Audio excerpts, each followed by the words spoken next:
እጄን አልሰጥም ተስፋ ቆርጬ አልሆንም ባካኝ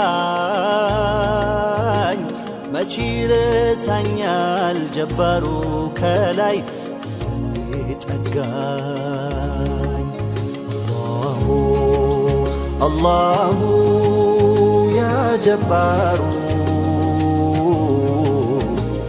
በአንተው ልጠገን ከስብራቴ አቅሜ ሲደክም ሁነኝ ብርታቴ። አሰላሙ አለይኩም ወራህመቱላሂ ወበረካቱ።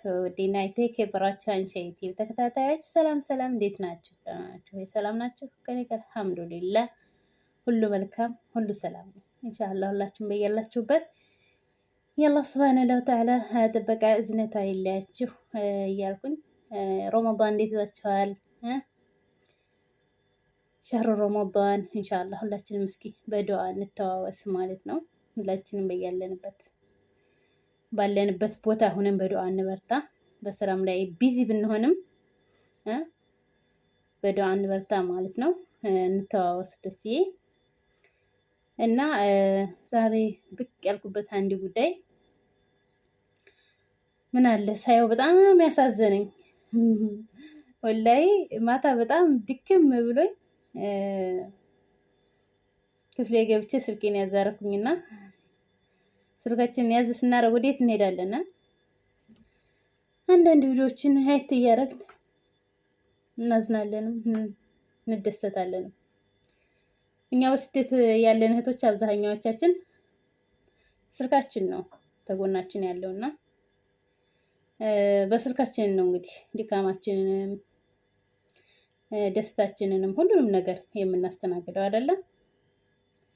አንድ ቪዲዮ አይቼ ግን በጣም ደክሞኝ በነበረ ሰዓት ያ ድካሜ የተረሳኝና በጣም አዘንኩኝ፣ አለቀስኩም። ወላሂ ያስለቀሰ ቪዲዮ እስኪ እንየው።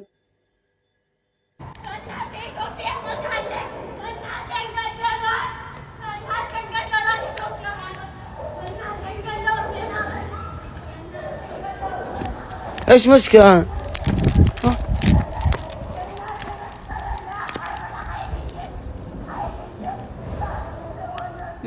አያችሁት አይደለ? صعب የተኞች ህይወት ይሄን ነው። حسبي والله حسبك ሲታሰብ እንደዛ አይደለም የኛ ህይወት። የሆነ ትልቅ ችግር እንኳን ተፈጥሮ ያንን ችግር የምንቀበልበት ቦታ እንኳን የለንም፣ የምንረዳበት እንኳን ቦታ የለንም። እናትሽ ሞተይ፣ አባትሽ ሞተ፣ እህትሽ ሞተ እየተባለ በሰው ሀገር ቀጥታ በስልክ እየደወላችሁ የምታረዱ እንደው ግን ምን አይነት ህሊና ነው ያላችሁ? ትንሽ አይከብዳችሁም? እናትን ያክል ነገር፣ አባትን ያክል ነገር፣ እህት ወንድምን ያክል ነገር እንኳን እናትን አባትን ቀርቶ አይደለም የሚያውቁትን ሰው እንኳን ለራሱ በስደት ሆኖ ሞቱን መስማት በጣም ከባድ ነው። እንኳን ሞቱን ህመሙን ለራሱ ከባድ ነው። ግን ብዙ እህቶች አሉ የዛውን ቪዲዮ ስለወጣ ነው እንጂ ግን ብዙ እህቶች አሉ ምቅ አድርገው በሆዳቸው እሳት ጎርሰው የሰው ቤት ህይወት እንዴት እንደሆነ መቼም አብዛኛዎቻችሁ እዛ ያላችሁት የሰው ቤት ህይወት ገፊዎች ስለሆናችሁ የኔ ቢጦች ስለሆናችሁ ታውቁታላችሁ። አሞን እንኳን ራስ ምታት እንኳን የሆነ ራስ አሞናል ምናምን ብለን ወደ ክፍላችን ስንገባ ሌላም ነገር ስንታመም ያን ያክል የሚያስብልን የለም እና ሞትን ያክል ተረርታ ግን አያቸዋ ዝም ብላ በሻርህ ላይ እየጮኸች እያለቀሰች እናቴ ሞተች፣ እናቴን ገደሏት እያለች ውሻ መስሎኝ ነበር የሚጮኸው ምናምን አሏት አረቦች። የኛ ህይወት እንደዚህ ነው እና ሀያታችንን አላህ ይቀይርልን። እምላችሁ ነገር እንደው የቤተሰብን ክፉ ስትሰሙ ለዛ ሰው ሩጣችሁ የምታረዱ ሰዎች እንደው ጥንቃቄ አድርጉ ማለት ነው። ቢያንስ እንኳን ያቺን ግዴታ መረዳት አለባት ብላችሁ ካሰባችሁ መዳሟ ጋር ተገናኝታችሁ በሆነ ቦታ በስራ ቁጭ ብላ ከሰው ጋር ሆና ጓደኛ ሄዶላት ጓደኛ የሚሄድላት ከሆነ የሚመቻች ከሆነ ኢጃዛ መውረድ የምትችል ከሆነ ጠለብ ቤት ሆኖ ለራሱ አንዳንዶች እኮ እንደዚህ ጓደኛ መጥቶ ሄዶ ታጠገብ ሆኖ የሚያረዳም አለ፣ የሚፈቅዱ አሉ።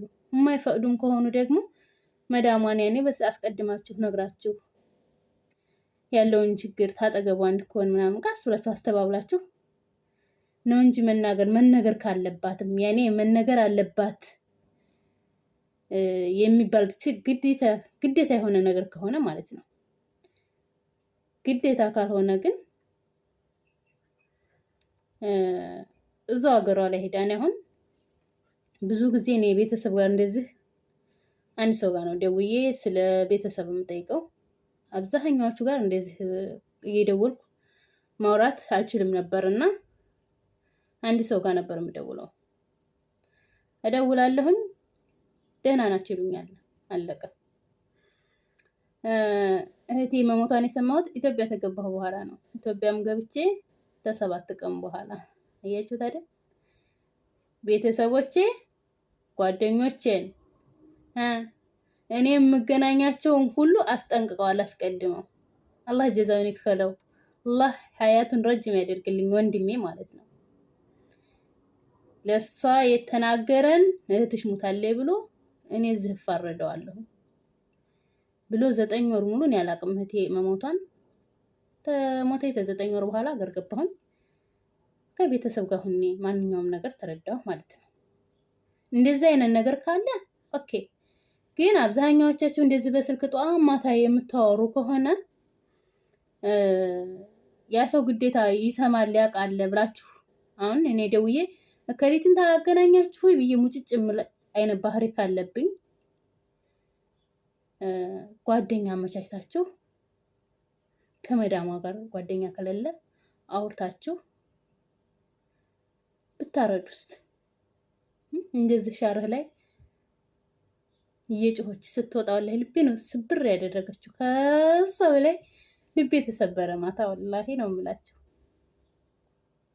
እና እንደዚህ አይነት አረዳድ የምታረዱ እህቶቼ ተጠንቀቁ፣ ወላሂ ተጠንቀቁ። ሌላ ምንም ምለው ነገር የለኝም።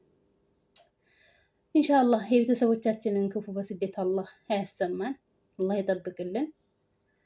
እኛ የሚያሰብነው ያለም ነው ተሳክቶ ሰላም አለ ያገናኘን፣ በቅርብ ወደ ሀገራችን ይመልሰን። የቤተሰብን ሞት ሳይሆን ህመምን መስማት በስደት ከባድ ነው፣ ወላሂ ከባድ ነው። አላህ ይጠብቃችሁ። የምታረዱ እህቶቼ ተጠንቀቁ። እጄን አልሰጥም ተስፋ ቆርጬ አልሆንም ባካኝ መቼ ረሳኛል ጀባሩ ከላይ ጠጋኝ። አላሁ ያ ጀባሩ በአንተው ልጠገን ከስብራቴ አቅሜ ሲደክም ሁነኝ ብርታቴ።